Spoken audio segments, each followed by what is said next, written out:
देखिए, लगातार बारिश रुकने का नाम नहीं ले रही है। आज ये चौथा दिन है, रात दिन लगातार बिना रुके जो है पूरे प्रदेश के अंदर बारिश का कहर बरस रहा है। और स्वाभाविक तौर पे वैसे तो 2 महीने से ऊपर लगातार मानसून की बारिश चल रही है, उसमें बहुत सारी घटनाएं बादल फटने की भी हुई और बहुत नुकसान लगातार हिमाचल प्रदेश में तकरीबन हर जिला में हुआ है। अगर आप बात करें कि पिछले 3 दिनों से, तो तकरीबन जो हमारे पास डाटा है उसमें 13 लोगों ने अपनी जान कल और पिछली रात, शिमला जिला की बात करें या मंडी जिला में 2 घटनाएं हुई हैं और 13 लोगों ने इसमें अपनी जान गंवाई है। बारिश अभी भी लगातार चल रही है, हर जगह नुकसान बढ़ता जा रहा है। एक आदमी उसमें मिसिंग भी है और 15 लोग इंजर्ड हैं। पर जिस तरह से बारिश रुकने का नाम नहीं ले रही है, उससे ये नुकसान लगातार बढ़ते जा रहे हैं। अभी तक जो टोटल आप पूरे बरसात की बात करें तो तकरीबन 341 लोगों ने अपनी जानें गंवाई। उसमें 182 लोग हैं जो लैंडस्लाइड या घर में जो घटनाएं हुई, घर गिर गए, और 159 लोग जो है सड़क दुर्घटना की वजह से हुए। 41 लोग मिसिंग हैं आज तक।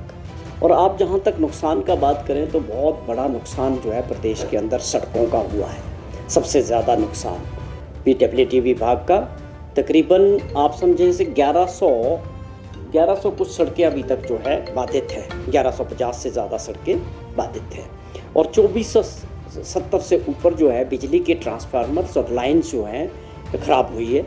और उसके अलावा 720 से ऊपर जो है पीने के जो पानी की स्कीमें हैं या सिंचाई की स्कीमें हैं, उनका नुकसान हुआ है। ये ठीक है कि सरकार, एडमिनिस्ट्रेशन, हर विभाग अपना अपना काम लगातार बरसात के दौरान करते रहें, उनको बहाल भी किया जा रहा है, लेकिन बरसात का लगातार होने की वजह से नुकसान और भी हो रहा है साथ साथ। और आंकलन जो है अभी 3500 करोड़ रुपए से ऊपर का नुकसान जो है हिमाचल प्रदेश में भारी बारिश की वजह से, बादल फटने की घटनाएं, और ये नुकसान लगातार बढ़ता जा रहा है। और अभी हमें उम्मीद है कि जल्दी मौसम किसी तरह, ऐसी संभावना है कि रुक जाए, लेकिन अलर्ट अभी भी जारी है। आप देखें, लगातार तीसरा दिन हो गया है, स्कूल मैक्सिमम पूरे हिमाचल प्रदेश में स्कूलों में छुट्टियां करनी पड़ी क्योंकि मौसम विभाग का अलर्ट है। और जिस तरह से नुकसान हो रहे हैं उससे लोगों में एक दहशत भी हो गई।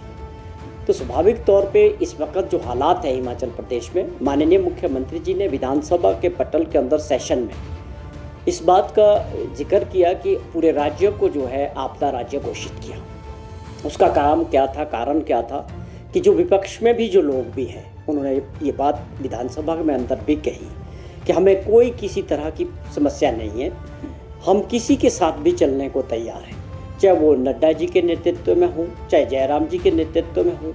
लेकिन जितने लोग मेंबर ऑफ पार्लियामेंट से हिमाचल प्रदेश में, लोकसभा के अंदर है, राज्यसभा के अंदर है, इस वक्त हम राजनीतिक दृष्टि से इस चीज़ को ना देखकर हम ये चीज़ देखें कि इस वक्त प्रदेश के अंदर बहुत बड़ी आपदा है। आपदा का मतलब आपदा है, इससे बड़ी इमरजेंसी नहीं हो सकती। लोग अपनी जानें गंवा रहे हैं, अपनी प्रॉपर्टीज़ जा रही है, सरकारी संपत्ति का लॉस हो रहा है, सड़कों का नुकसान हो रहा है, किसानों की फसलें और बागवानों की फसलें खराब हो गई। एप्पल स्टेट है, 5000 करोड़ रुपए से ऊपर की अर्थव्यवस्था है, पूरा नुकसान हो गया है। लोगों के सेब टूट नहीं रहे, बगीचों में हैं, सड़कें बंद हैं, और जो मार्केट थी वो पूरी तरह से गिर चुकी है। तो इसका एक बहुत बड़ा नुकसान जो है प्रदेश के लोगों को हो रहा है। मुख्यमंत्री जी ने अपील की थी कि हम सब लोग चल के भारत सरकार से और माननीय प्रधानमंत्री जी से जाके मिलें, बिना किसी भेदभाव के, बिना राजनीतिक कारणों से।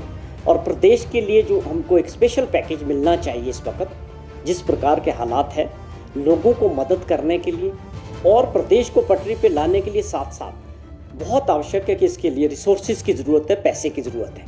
हिमाचल प्रदेश पहाड़ी राज्य है, छोटा राज्य है, हमें हर इस तरह की मदद के लिए निश्चित तौर पे भारत सरकार की ओर देखना होता है। और ये भारत सरकार का भी फर्ज बनता है कि इस वक्त वो खुले दिल से जो है एक स्पेशल पैकेज के तौर पे हिमाचल प्रदेश को भी, उत्तराखंड को भी, जम्मू कश्मीर को भी, पंजाब को भी, जहाँ भी ऐसी परिस्थितियाँ हैं, मैं समझता हूँ माननीय प्रधानमंत्री जी को इंटरवेन करके जल्दी से जल्दी एक राहत सब राज्यों को मिलनी चाहिए। उसकी जो फॉर्मेलिटीज़ है, उसके कागज पत्र वो बाद में होते रहेंगे। अभी जो प्राथमिकता है वो ये है कि हमको जल्दी से वो राहत लोगों तक पहुंचानी है, लोगों के जीवन को बचाना है। वहाँ सड़कें खोल के उनके तो पास राशन पहुंचाने की ज़रूरत है, खाने पीने की चीज़ें पहुंचाने की ज़रूरत है। आपके सामने बड़े बड़ी घटनाएं हुई, मनी महेश के अंदर हज़ारों लोग फंस गए थे। जिस प्रकार से वहाँ सभी लोगों को रेस्क्यू किया गया, सुरक्षित पहुँचाया गया, लेकिन 16 लोगों ने वहाँ भी अपनी जानें गंवाई हैं। तो ये सारी चीज़ें कैसे हो पाएगी? अब मैंने कहा कि सबसे ज़्यादा तकरीबन 2,500 करोड़ रुपए का नुकसान हमारा सड़कों का हो चुका है। अगर उन सड़कों को दोबारा बहाल करना है और चलने के लिए तैयार करना है, लोगों की फसलें निकालनी है, लोगों को द्वारा सड़कों से जोड़ना है, तो निश्चित तौर पे उसके लिए रिसोर्सेज चाहिए। और मैं समझता हूँ भारत सरकार को खुले दिल पे जो है सभी राज्यों की जो इन परिस्थितियों से जूझ रहे हैं, दिल खोल के जो है मदद करनी चाहिए। माननीय पूर्व मुख्यमंत्री शांता कुमार जी ने भी एक जिक्र किया, एक चिट्ठी लिखी है माननीय प्रधानमंत्री जी को कि एक बहुत बड़ा फंड डिज़ास्टर के अंदर देश में पड़ा है, उसका यूटिलाइजेशन इस वक्त होना चाहिए जब देश के अंदर काफ़ी राज्यों में इस तरह की परिस्थितियां हैं। अब उसके फॉर्मेलिटीज़ हैं, उसका हिसाब किताब है, आप बाद में भी राज्यों से ले सकते हैं, लेकिन अभी जो प्राथमिकता है वो तय करनी पड़ेगी भारत सरकार को कि हमारे फेडरल सिस्टम में हम निश्चित तौर पे क्यों नहीं देखेंगे अपने भारत सरकार की तरफ, देखना चाहिए। अगर हम हिमाचल की बात करें तो हम कैसे इन रिसोर्सेज को दोबारा खड़ा करेंगे? 2023 में आपदा आई, 10,000 करोड़ रुपए के ऊपर का नुकसान। उन चीज़ों को दोबारा बनाने में अपने रिसोर्सेज से हिमाचल प्रदेश जैसे छोटे राज्यों को बहुत दिक्कतें आ रही हैं। हम लोगों के ऊपर टैक्सेस नहीं लगा सकते हैं, अपने रिसोर्सेज बहुत लिमिटेड हैं। आगे जाके इन चीज़ों को ठीक करना है तो भारत सरकार को इन वास्तविक परिस्थितियों के हिसाब से अपनी जो ये लोगों की मदद की जो ज़रूरत है उसके ऊपर गौर करना चाहिए।